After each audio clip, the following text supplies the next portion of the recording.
The Honorable Don Loong is recognized. Thank you, Mr. Speaker.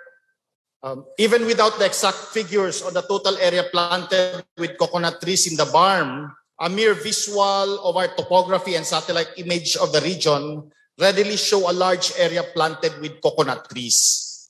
Nationally, it is the third most dominant crop next to rice and corn.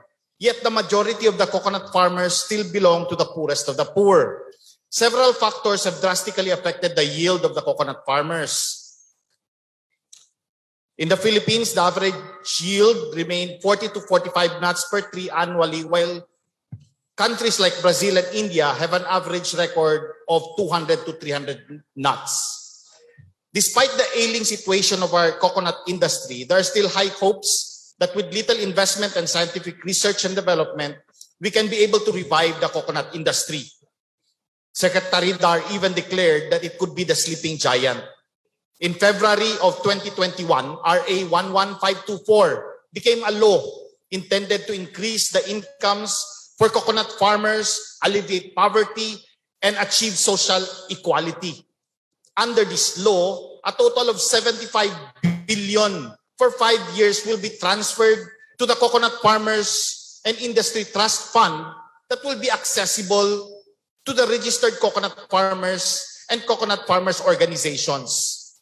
Other coconut levy funds will be included in this trust fund.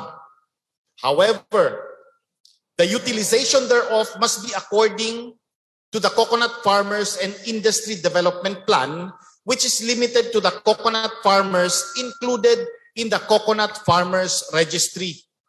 The period of registration has already expired in June 2021. This resolution is intended to determine from the MAFAR if the coconut farmers in the Bangsamoro region were able to register, how many of them were registered, or why there are no or only a few registrars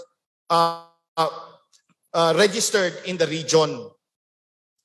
The signing of this law by President Duterte is a legacy.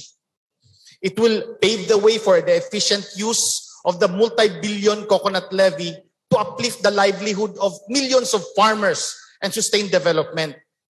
With 75 billion for 5 years, it's a game changer.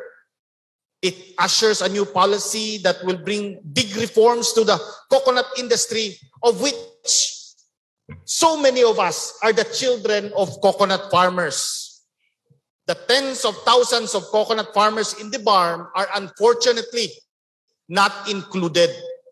If this parliament will not act and will not request for the registration or the appeal for the extension of the registration, we are not part of the 75 billion to help our farmers from the coconut levy.